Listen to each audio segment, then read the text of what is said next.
Bonjour à tous et merci de nous rejoindre sur Futur TV pour cette nouvelle édition de la rédaction. Voici les titres de ce journal.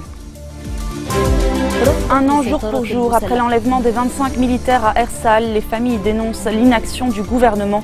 Les proches des otages appellent à ce que les responsables entendent leur voix.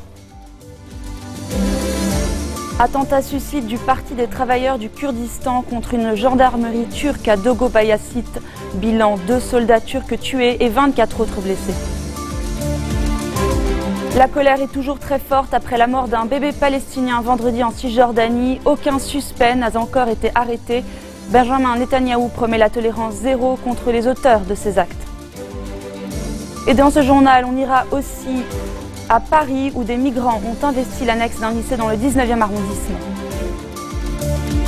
Un an jour pour jour après les affrontements à Ersal entre l'armée et les djihadistes, les familles des 25 militaires otages estiment que leur voix n'est pas entendue par les responsables. Il n'y a pas de dossier et aucun responsable ne nous entend, a déploré Talal Taleb, le père de Mohamed Taleb, retenu par le front Al-Nosra dans un entretien à la LBC.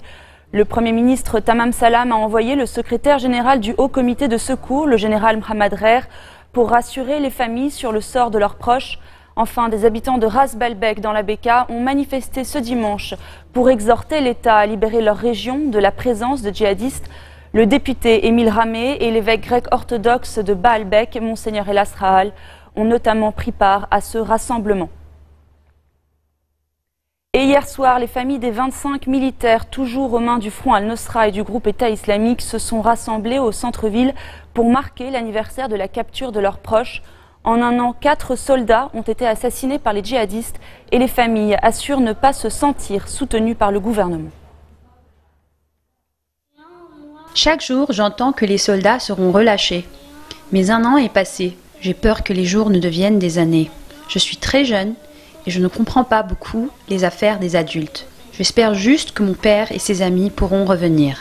Notre vie a énormément changé. Quand nous pensons qu'il ne peut manger que des graines de céréales, on ne veut même plus acheter la nourriture, les boissons ou les fruits qu'il aime. Normalement, le dimanche, c'est le jour où on fait la fête, où les gens se retrouvent autour d'un barbecue, mais nous avons tout annulé. Nous mangeons la même chose que lui et menons une vie dure comme lui.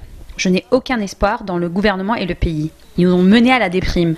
Nous avons demandé l'aide de toutes les personnes concernées, qu'elles soient influentes ou pas. La seule chose qu'ils font, c'est nous mentir.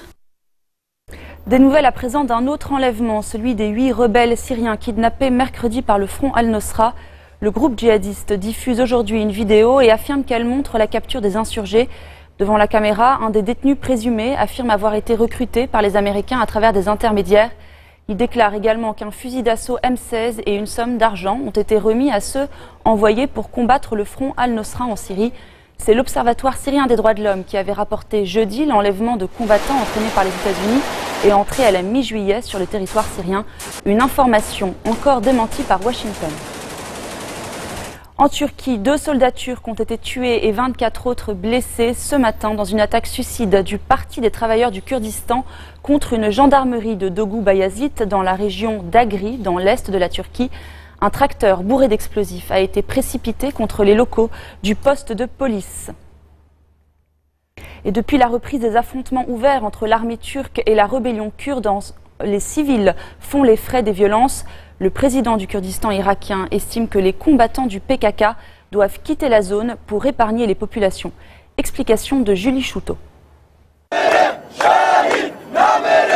Drapeau du PKK brandi vers le ciel. Au Kurdistan irakien, la colère gronde contre les bombardements turcs. Je me demande comment la Turquie peut venir frapper nos forces de défense populaire qui combattent Daesh. Ça veut dire que le gouvernement turc soutient Daesh et combat ceux qui affrontent Daesh. Depuis une semaine, dans le nord de l'Irak, la Turquie pilonne les bases de la guérilla kurde du PKK.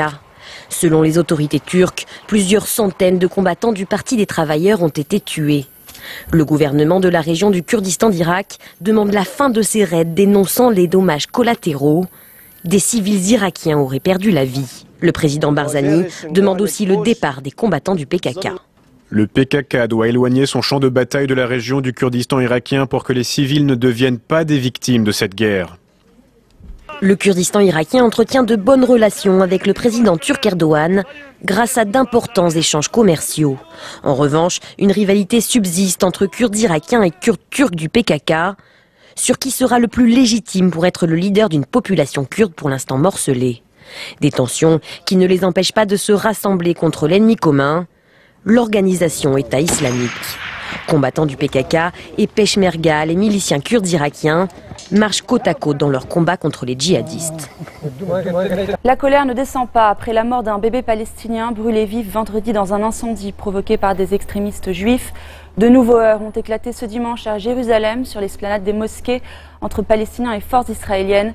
Aucun suspect n'a jusqu'à présent été arrêté pour cette attaque qui s'est produite dans le nord de la Cisjordanie occupée. Le père, la mère et le frère du bébé, très gravement brûlés, sont toujours entre la vie et la mort. En réponse à l'indignation générale, le Premier ministre israélien Benjamin Netanyahou a promis la tolérance zéro contre les auteurs de ces actes. Son ministre de la Défense, Moshe Ya'alon, a étendu aux extrémistes juifs une mesure de détention administrative jusqu'à présent réservée aux Palestiniens. Elle permet l'emprisonnement d'individus sans inculpation ni jugement pour des périodes de 6 mois renouvelables indéfiniment. L'opposition israélienne n'est pas convaincue par la réponse des autorités à la mort du bébé de 18 mois, mais aussi à l'agression de participants à la Gay Pride de jeudi dernier. Hier soir, des milliers d'Israéliens ont manifesté à Tel Aviv pour dénoncer l'impunité dont jouissent certaines organisations extrémistes. Antoine Mariotti. Ils sont des milliers à s'être réunis à travers Israël. Réunis dans le calme comme ici à Tel Aviv pour dire non à la violence après l'attaque au couteau lors de la Gay Pride cette semaine, mais surtout après la mort d'un bébé brûlé vif par des extrémistes juifs vendredi. Les paroles compatissantes de Benjamin Netanyahou n'ont convaincu ni les Palestiniens, ni l'opposition israélienne. J'en appelle au Premier ministre. Si j'étais à votre place, j'aurais ordonné à la sécurité intérieure, à la police et aux autorités judiciaires de s'occuper de la même manière du terrorisme juif que du terrorisme islamiste. Plus tôt dans la journée, c'est dans une toute autre atmosphère que les Palestiniens ont exprimé leur colère. Les funérailles de 2 autres jeunes tués le même jour par l'armée israélienne cette fois ont dégénéré en violence, notamment à Jalazoun en Cisjordanie. Je suis sa mère, je l'ai élevé pendant de longues années. Et maintenant, je suis en colère. Je sais qu'il est heureux, il est tombé en martyr et il est aux côtés de Dieu à présent. Mais moi, je suis très triste. Que va-t-il m'arriver? Allons au point de contrôle, leur demander pourquoi ils l'ont tué. Mais un peu plus loin, au fameux point de contrôle, pas de dialogue. Sans surprise, de nouveaux affrontements ont éclaté entre jeunes Palestiniens et soldats israéliens. Au retour de la pause, direction l'Égypte où le verdict du procès des 3 journalistes d'Al Jazeera a de nouveau été reporté.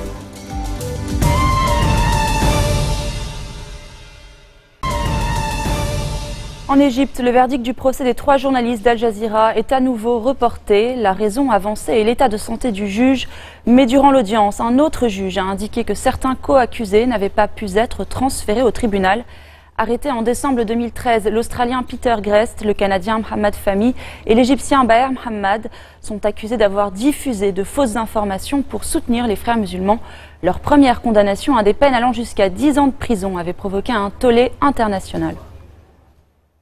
Et cette nouvelle intervient alors que John Kerry est au Caire. Objectif de cette visite, relancer le dialogue stratégique avec l'Égypte, mais aussi rassurer sur l'accord récemment conclu avec l'Iran sur son programme nucléaire.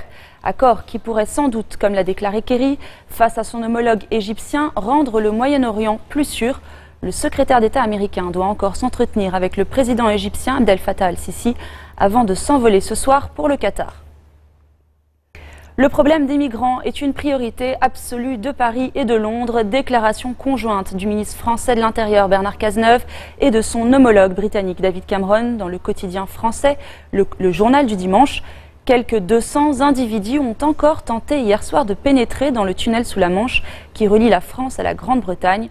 À Paris, les migrants ont investi hier l'annexe d'un lycée dans le 19e arrondissement.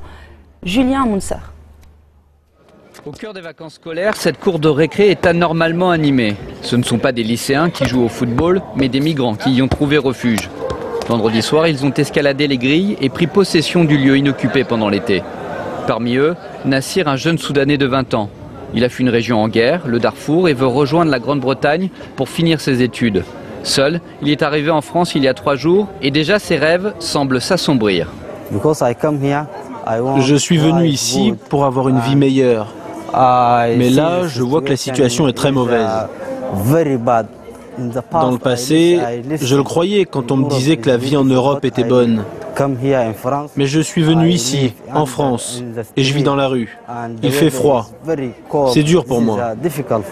Sans papier et sans toit, ces réfugiés sont afghans ou soudanais pour la plupart. Évacués mardi de leur camp de la Alpajol, près de 240 d'entre eux ont été logés en urgence par la mairie de Paris. Les autres naviguent entre des solutions précaires et illégales. Je me trouve qu'ici, on est bien.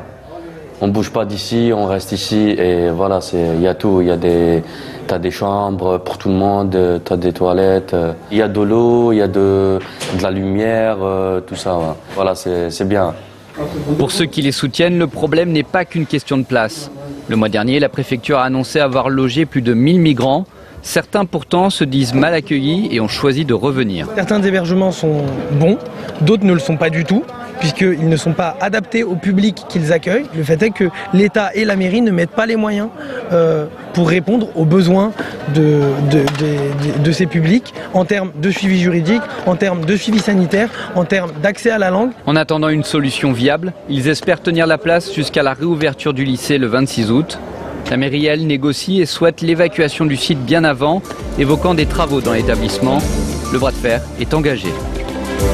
Fin de cette édition, voici le rappel des titres qui ont marqué l'actualité de cette journée. 1 an jour pour jour après l'enlèvement des 25 militaires à Ersal, les familles dénoncent l'inaction du gouvernement. Les proches des otages appellent à ce que les responsables entendent leur voix. Attentat suicide du Parti des travailleurs du Kurdistan contre une gendarmerie turque à Dogo-Bayazit.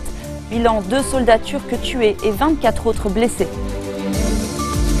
La colère est toujours très forte après la mort d'un bébé palestinien vendredi en Cisjordanie. Aucun suspect n'a encore été arrêté. Benyamin Netanyahou promet la tolérance zéro contre les auteurs de ces actes. À Paris, des migrants ont investi hier l'annexe d'un lycée dans le 19e arrondissement. Merci de votre attention. Retrouvez-nous tous les jours à 16h40 heure de Beyrouth. Vous pouvez également nous suivre en ligne sur notre site web ou en téléchargeant notre application mobile. Excellente soirée à tous et à toutes.